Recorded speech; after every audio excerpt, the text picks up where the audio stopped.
There's a lot of things that are happening in our lives that we can't control. And there's this saying that life is, you know, 10% of what happens to you and 90% of how you react to it. This is painfully difficult for me. Painfully difficult for me. Ask for help. Success is not owned, it's rented, and the rent is due every day. Are you feeling stuck, lost, tired, or uninspired? We've all been there, including myself. I'm Coach Dez, mindset motivator and lifestyle entrepreneur. I'm here to tell you that the best, unapologetic, and limitless version of yourself is yet to come. The Unbreakable podcast is here to inspire just that. With motivating guests from all different walks of life and around the world, their stories will empower you to unlock abundance and your unbreakable spirit. Do you need accountability? Reach out to me for a free consultation of how I can support you in reaching your maximum potential. Welcome to the Born Unbreakable podcast. I'm your host, Coach Dez, here with a solo episode talking to you today about burnout. Burnout is what I am feeling, and I'm just going to riff today. I didn't even know if I turned the microphone on properly, if I'm recording properly. All the things on my devices are making me feel like I'm doing this properly, but that is how bad it's gotten, y'all. That is where we're at. So I was inspired to do this episode because I've had a heck of a several couple of days. Honestly, it has been turning lemons into lemonade and all of that, all the things and all the things. I wrote a blog post about it, but I'm going to elaborate on how these past couple of days have been. And because we're solution oriented on this show, I'm going to just tell you some of the things that I've personally needed to learn and practice in order to manage this feeling of burnout and exhaustion, because my plate is beyond full. The volcano has erupted. It is spilling over. So, I'll start out with saying that there's a lot of things that are happening in our lives that we can't control. And there's this saying that life is, 10% of what happens to you and 90% of how you react to it. And I have been managing my state and my reactions so that I don't, push myself over the edge. So I'm going to start with last week because it was just a very busy week. I had a conference for my firm, and we had not met in person for several years because of the pandemic. And so we got together in person. Amazing, phenomenal, socializing, learning, growing, all the things that you do at a conference. Very motivating and encouraging and inspiring to become better consultants, better leaders, better people to serve our clients. And so I was on a high.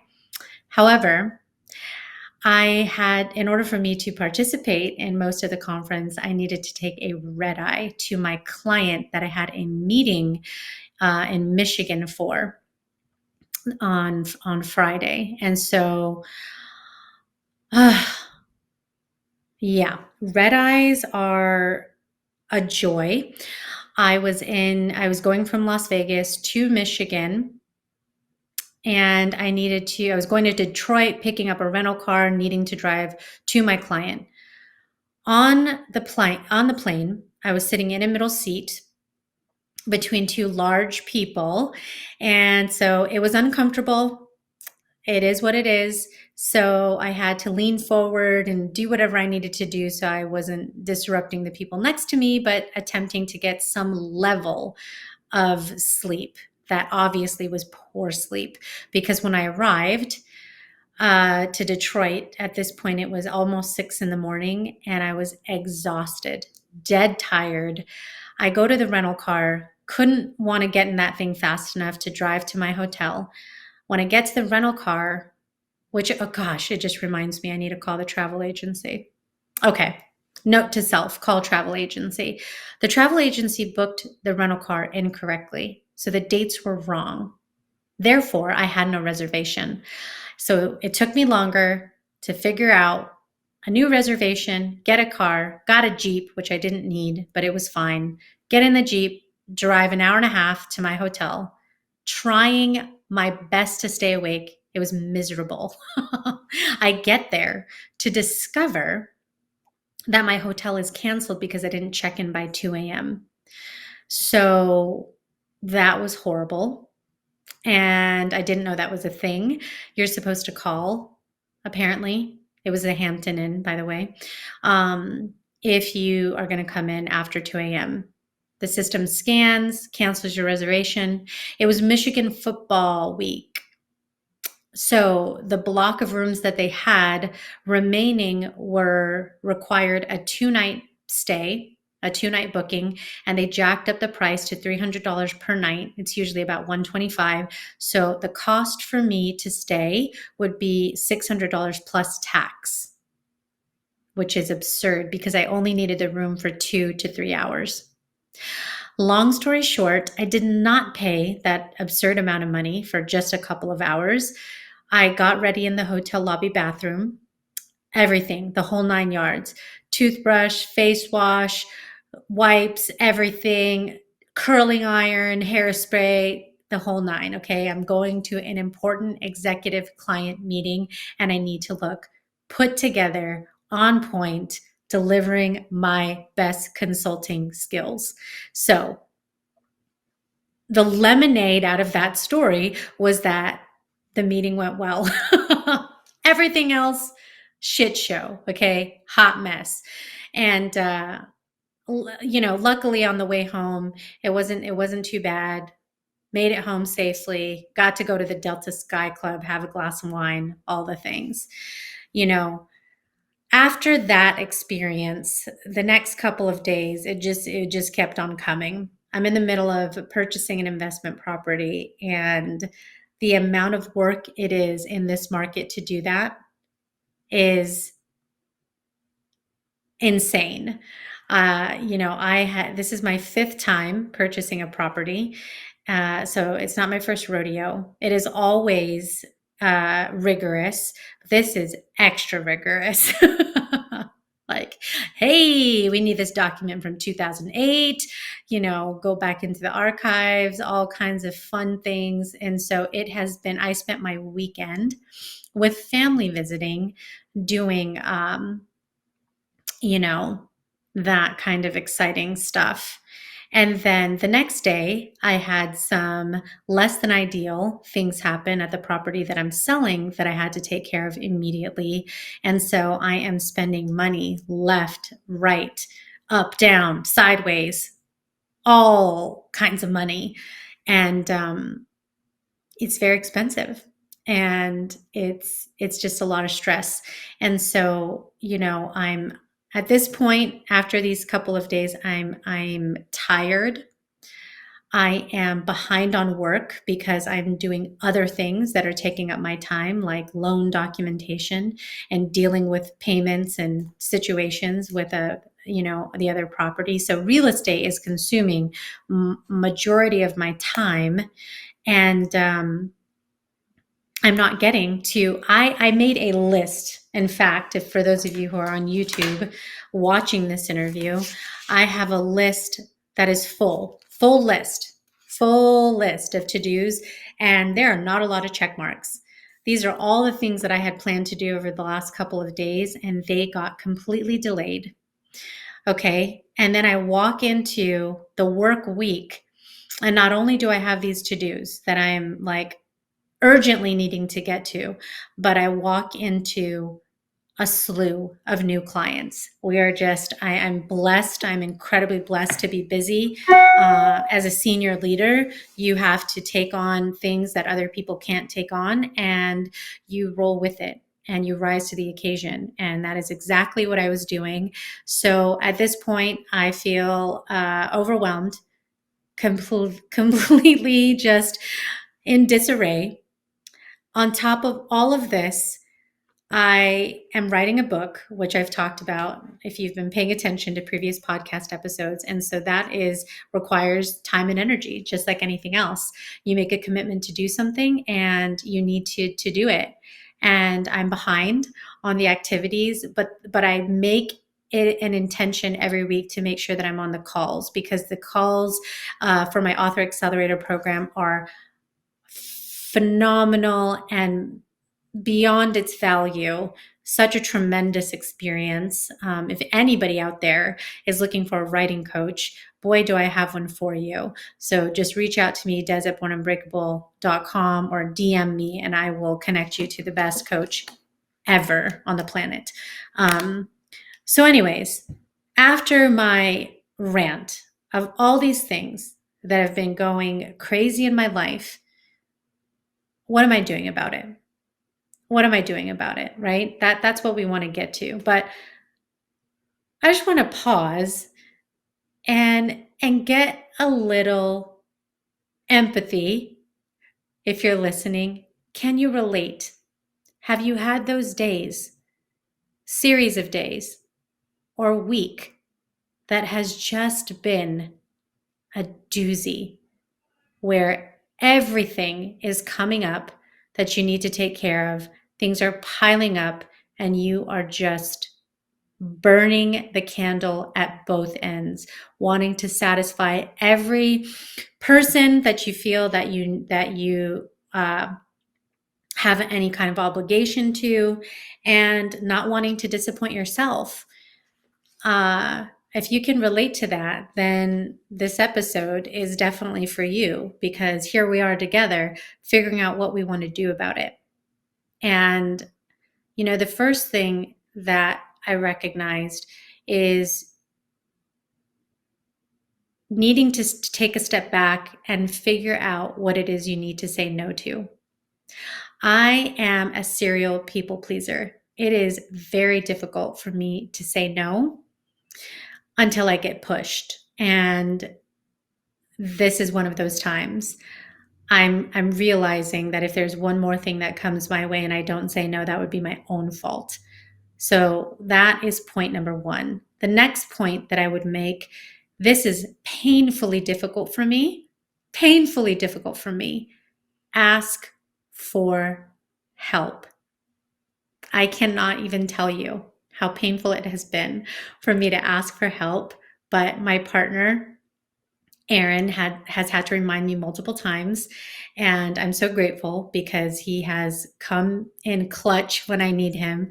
My real estate team, Monique, if you're listening, my realtor in California, my realtor Sebastian here in Nevada, my lending officer Maxine, my contractor Jimmy, just my friend Jake. Everybody is chipping in and helping out to do some piece of something.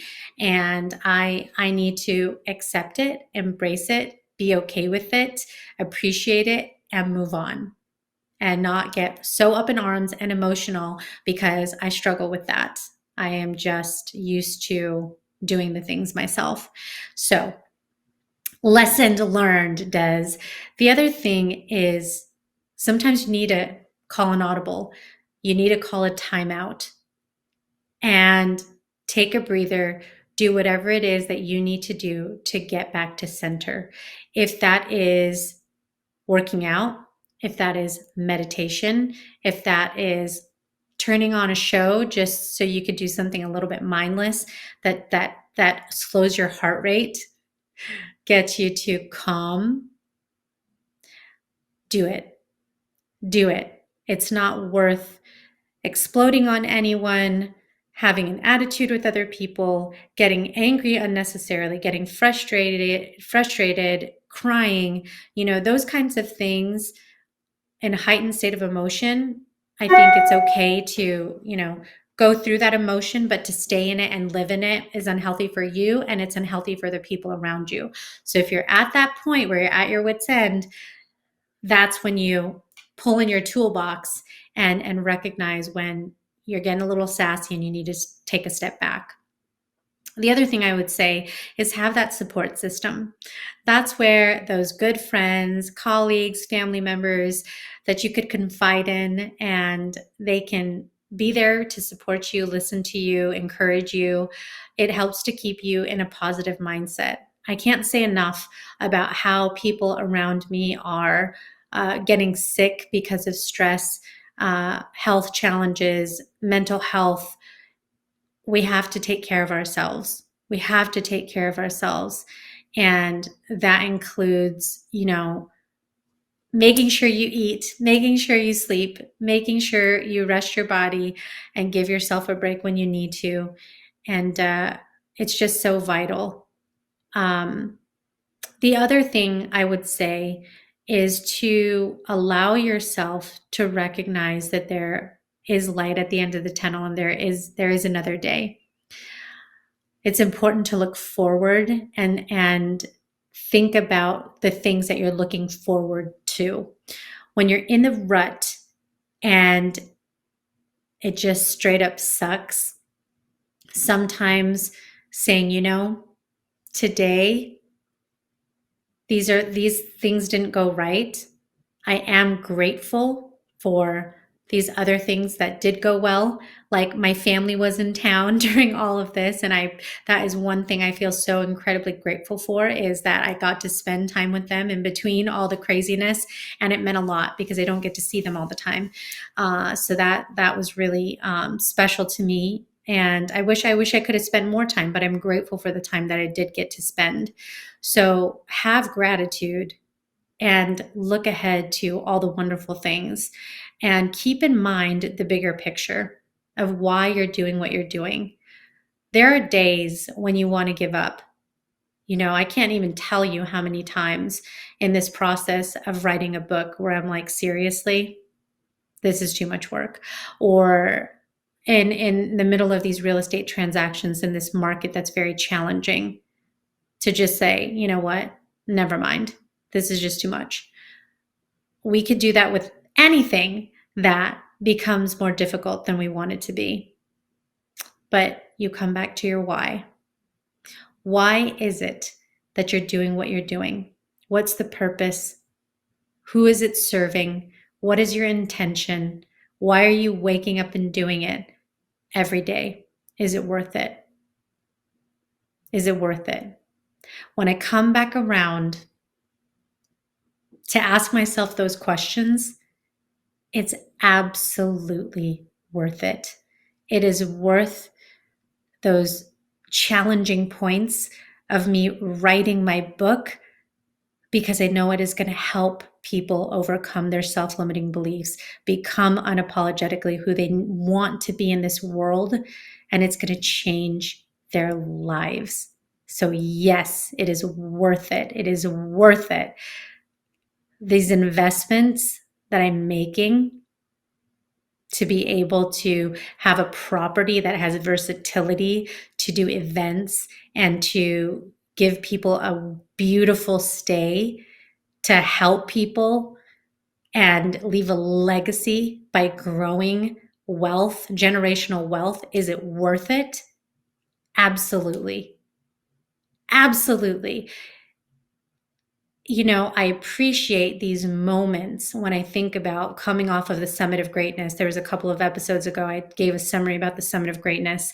And, some of the big takeaways were that success is not owned, it's rented, and the rent is due every day. You have to put in the work in order to sustain the results that you want. It's not just going to happen. You've got to put in the work.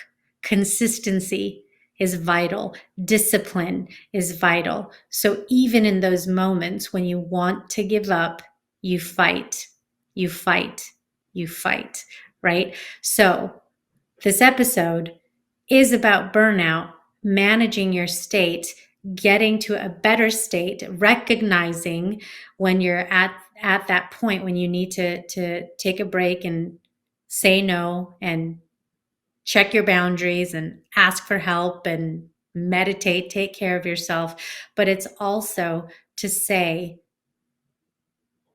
if you want to achieve the dreams that you have in life, you have to be consistent, power through, and be resilient. Have that positive mindset, because at the end of the day, if you don't have that mental toughness and that grit, then you will give up. And that is going to be the difference that separates those 2% people from you. You want to be on the other side of that. You want to be the 2%, not the 98%. You want to be the 2% that strives for more because you're made for more, but just don't burn yourself out in the process. So I appreciate this episode, being able to just share with you honestly, candidly, the kinds of experiences that I'm going through. I hop on every once in a while and do that, give you a little bit of a break from the interview format that I do, that I just love so much, because it's like going to school for me. So you can get to know me a little bit and the kinds of things that I'm going through in life, and how I have to pull the tools out of my toolbox. Just like all of you, we're in this together. We're in this life together. We're on this journey together, and we're going to improve and grow together. So it's a short episode because, as I said from the beginning, I am exhausted, but I really wanted to take the time to do this short episode for you. Hopefully you got something out of it. You're doing a little gut check if you are at the point of burnout. Take care of yourself, and remember that you are your only limit. So take action today. Be sure to tune in, because there are some exciting episodes ahead. I just can't say enough about the incredible guests that continue to come and knock on the door to come on the Born Unbreakable podcast. It is beyond amazing, the guests that I have on this show, and so much more is in store for you. So be sure to subscribe or follow if you have not already, and share this episode if there's somebody in your circle that needs a little encouragement, if they're feeling burnt out and need some inspiration. And do me a favor and rate and review the show if you haven't already. I appreciate it, and I'll see you next time.